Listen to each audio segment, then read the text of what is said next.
Thank you for tuning into our podcast, Canal Days, What Life is Like in the Industrial Connecticut River Valley of Massachusetts. I'm your host, Carrie, and joining us today is Holyoke's very own local historian and creator of the historical tours of Greater Holyoke, Robert Kovu. He personally offers and leads public and private tours, as well as presentations throughout the state of Massachusetts. Currently, the communities he has chosen to focus on this year are Holyoke, Chicopee, South Hadley, and East Hampton, and also Granby and Amherst as well. His tours spotlight the local canals, reservoirs, cemeteries, and churches, as well as various parks, streets, and selected historical houses within each community. In today's episode, we will be discussing the Ludlow Canals. So tell us of the history of the Ludlow Canals. The Ludlow Canals are a very old power canal. They were made in 1821, the same year that the Ludlow Canal had its first portion made. And thus, it might have been the first power canal which put the power canal behind the mills. There were earlier ones that put the canal in front of the mills. But this is a very unique way of doing it, and it may have been the first in Massachusetts or first in the United States. So, we want to talk about its history first. In the beginning, there were these Ludlow mills, and they wanted to put, I believe it was 3 mills into place near the Chicopee River, with a canal behind them, and they did so. And they ran that for a couple of decades. Then Charles Hubbard took over these Ludlow mills, renamed them the Ludlow Manufacturing Associates. And he ran them the same way, without very much improvement. And what they were making, of course, were mostly cotton products. Now, a big deal happened in 1878. He sold out to Ludlow Manufacturing Company. And this company not only made cotton, but they also made jute and flax. And from there, they prospered and made many, many mills. Instead of just running the small 3, they would work up to 11 different mills. And we'll talk about today the properties of canals, about these mills, and what has become of the Ludlow Mill itself. It seems to be gone for such an important place. Why is it almost totally gone? So what are some of the physical properties of the Ludlow Canal? All right. Now, the Ludlow Canal number 1 was put into place in 1821, and that lasted for an extremely long time. It would have those 3 mills, but those original 3 would be taken out. And what it did was it went in by the modern-day Potts Bridge, and there's a dam there that pushed it in. That was just down water of the modern dam that's by the Potts Bridge. And it pushed the water into this canal behind the 3 mills, and the water would go into tunnels underneath the mills they would call races. And then it would, instead of trying to go back to the Chicopee River directly, it went into a wastewater channel, and then it went into an inlet on the Chicopee River towards the north or towards the right of this area. And that happens to be, I'll mention that later, one of the remnants that's left.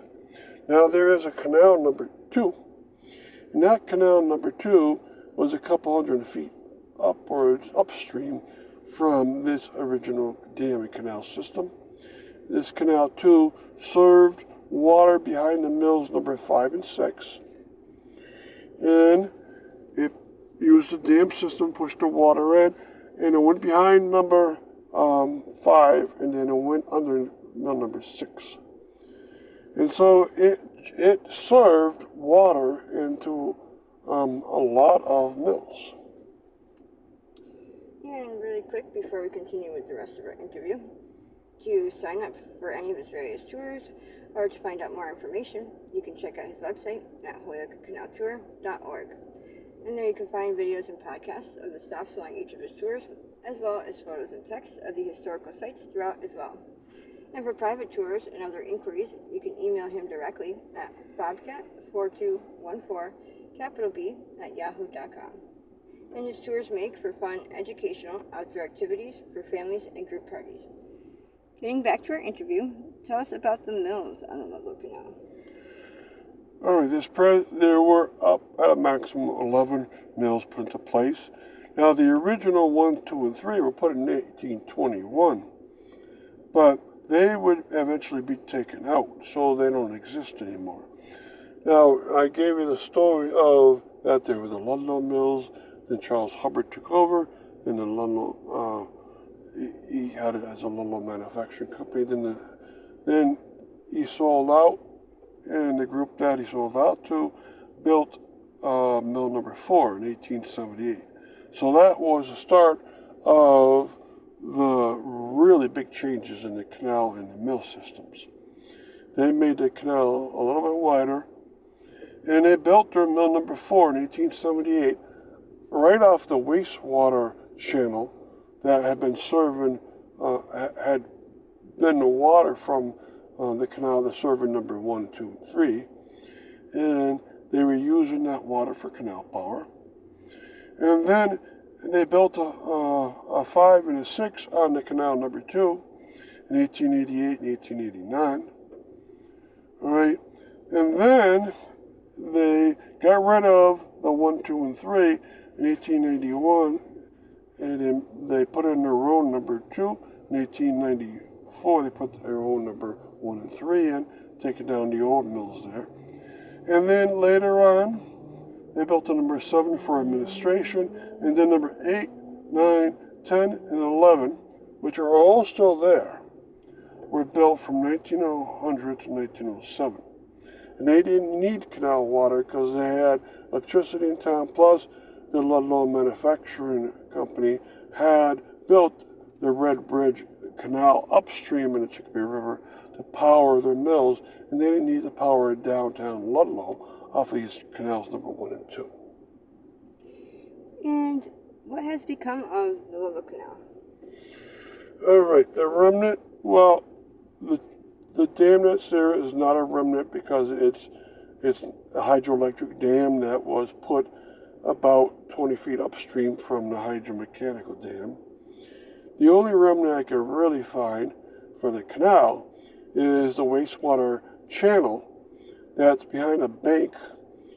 And if you go in the back parking lot of that bank and look through the chain link fence, you can see a big notch into the bedrock, and that's the wastewater channel. On the other side of that, it would have fed mill number 4, and you can see the foundation on the bedrock from mill number 4 right there. Now, as for mills number 8, 9, 10, and 11 are still there. So they weren't on the Ludlow Canal, but they were owned by the same company. So you can count them as remnants. And these are being transformed in recent years into apartment complexes. They've also put in place a riverside walkway behind these mills number 8, 9, 10, and 11. That was not where a canal ever was, so don't think that it's a canal walkway at all. So if you really want to see the canal, is that wastewater notch in place. And then there's the power station by the river up to the Putz Bridge. That was where the canal number 1 was in mills number 1, 2, and 3. And then there's a strip plaza on the other side of Potts Bridge, and right in front of it in the parking lot, that was where canal number 2 was, and the plaza was where mills number 5 and 6 were located. And thank you, Robert, for educating us on your tours and historical topics of your expertise. And of course, we want to thank our listeners for tuning in. And check out a large selection of our other podcasts at his website, as well as on SoundCloud.com. And be sure to stay up to date with new podcasts and videos posted daily. Thank you, and hope you join us again.